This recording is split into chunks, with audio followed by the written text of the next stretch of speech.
Faded. Cut to. Exterior. Interior. Restaurant? Bar. Club. Day. Night. Action! What's going on, guys? Welcome to another episode of Restaurant Fiction, the podcast that reviews fictional restaurants, fictional bars, and fictional clubs in TV and film, also discussing the screenwriting process and the importance of the restaurants, bars, and clubs in said movies and TV shows. This particular episode is a bonus episode. Oh, excuse me. I'm your host. My name is Monis Rose, and we are recording this right now, this intro, with my doors open, my windows open. So if you hear horrible acoustics in the background, well, that's why. Anyway, like I was saying, this is a bonus episode. Last episode, we reviewed The Peach Pit. The Peach Pit is synonymous with Beverly Hills 90210. Yes, one of the most important fictional restaurants in Beverly Hills 90210 and pretty much all of television shows in general. On this bonus episode, we talked to a former executive of Spelling Television, Jen Grisanti. She gives her insight on The Peach Pit, as well as more of the developmental mindset of developing a story either about a restaurant, within a restaurant, or how a restaurant can really enhance the story and the characters. And she goes pretty deep with us of how even a coffee shop helped heal her own soul. Anyway, without further ado, here is the bonus episode on The Peach Pit with Jen. Guys, this is a recap of The Peach Pit. For a full review, please go to the past Peach Pit episode.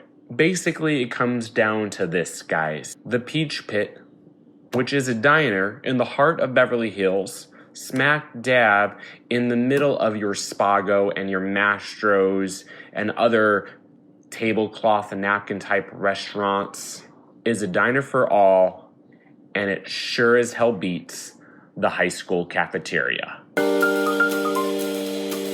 Why do you think it was, say, a diner rather than a high school cafeteria, or even as they grew older, a college cafeteria? First of all, it started, Beverly Hills 90210 was when they were in high school. So when you're in high school and you're grasping a meeting spot that is casual for people, a diner is certainly going to make a lot more sense, because you're going to be dealing with your cast needing jobs and story arcs being able to come out of the fact that they're working there. And I think there's something more familiar and comforting about a diner. Certainly, as you mentioned, when you go into Beverly Hills and you see all these top-notch restaurants, but you look at the diners around there and they're packed. And they're packed because people love comfort food and they love to go to a place that they can get food they enjoy and feel comfortable in. It's a way to ground people. You know, when you have a meeting spot, that you could have someone who is at a very high socioeconomic level, a medium one, a low one, and they're all going to find joy within the same place. I mean, that's where story comes out of. What can a restaurant say about the characters? You mentioned a little bit of the 90210 characters, but maybe more general. Well, when you look at a show like Friends, the coffee spot, you know, is a casual place for people to meet and emote. And I would say when you look at Peach Pit, certainly went into the idea of, you know, you're going to have a place that people can go and emote and talk about what's going on in their lives. So when you're modeling the type of place that that's going to be, you certainly want to create a place that is going to give off that kind of essence so that it supports the type of stories you want to tell. How can a writer make, say, said restaurant more than just another vehicle for their characters to talk? The easiest way is by having it be a major part of their script. In year one, the Peach Pit was probably visited many times per episode. As the show evolved and characters evolved, then different locations are used, but that is always the one that has the most history. So I think when you're writing a script, if you create a restaurant like the Peach Pit that almost becomes like a character in the show, then it is a regular meeting spot for your cast to congregate. How many do you think scripts you read contain a restaurant or a bar in them? Well, I wouldn't say there's a big trend now. Like you certainly, a show that I teach from that is a phenomenal show on Netflix is called River. And I certainly notice in River that there's a bar that the character of River will go to as a way to get out of his shell and a way to move forward in his life. And the bar is reflective of the idea of that. Now, would I say that many writers, when they're creating scripts, are thinking, wait a minute, what is my main meeting spot going to be? I would say not nearly as much as that used to be utilized. However, there is a tremendous value in going into a script and really thinking that part of it out. I actually think it's a great way to go into a concept. Well, because characters would act differently in, say, speaking of River, like a bar, differently than they would their home. Right.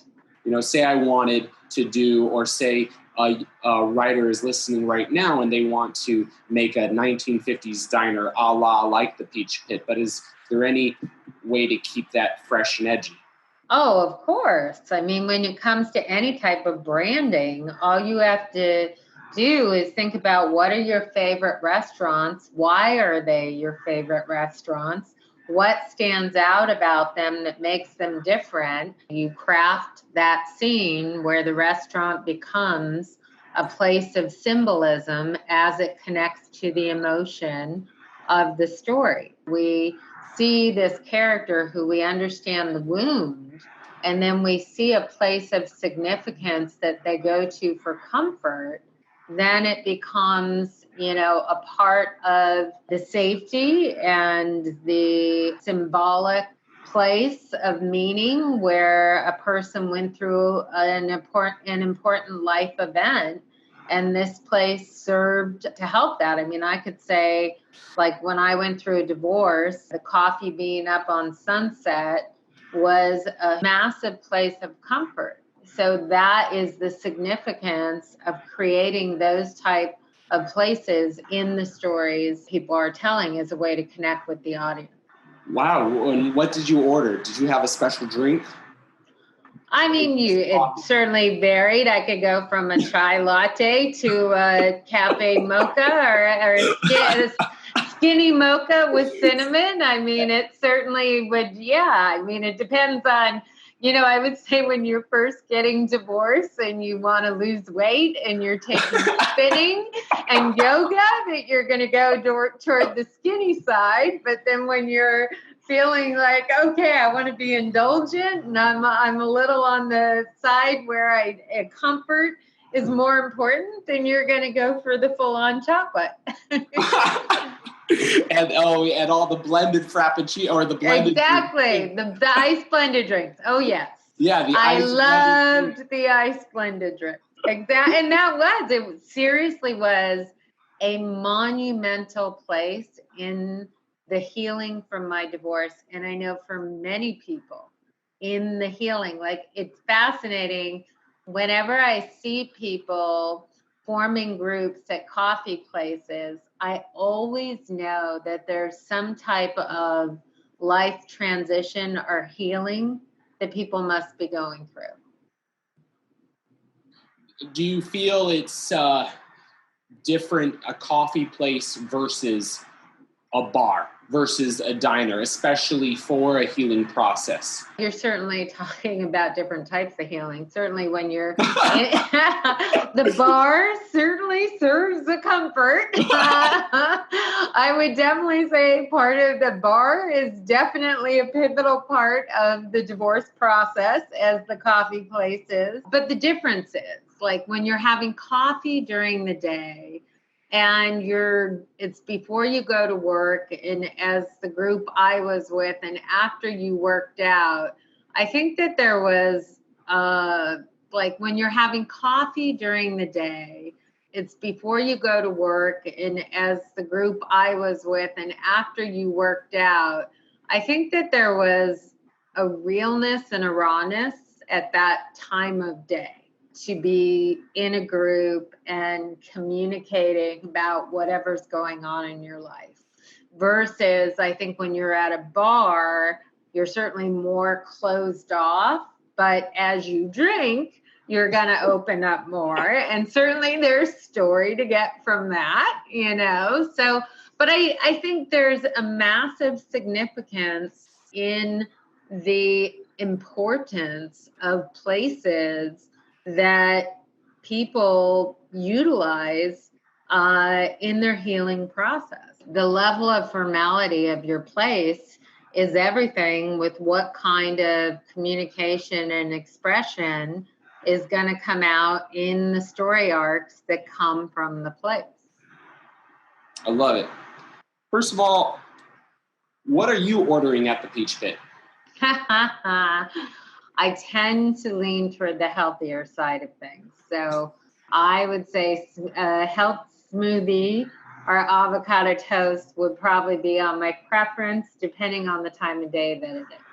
The Hollywood Reporter always lists all the executives eating at the hottest and trendiest restaurants. From your expertise, how often do executives dine at a no-frills diner? So you're going to see them at Spago's or the Grill when they have to entertain top-level people or entertain a new writer they want to do business with, or a new director or a new actor. But I would say where you're going to see them on their own more is going to be a place like the Peach Pit. Jen, thank you so much for that interview. That was fantastic on every single level. For everyone interested in learning more about Jen Grisanti and all of the services that she provides to screenwriters and the whole art of storytelling in general, please visit her website, www.jengrisanti.com. She is always putting out new products. She has fantastic books, fantastic YouTube videos, fantastic services in general. Also, she's always around the world at events, so it doesn't just have to be the USA. Whatever future event she is at, please go to her website and find out more on her. As for me, my name is Monis Rose, and for more reviews, go to our website, www.restaurantfiction.com. And as always, keep it real, keep it fresh, and keep it on the flip side. Cut to Exterior. Interior. Restaurant? Bar. Club. Day. Night.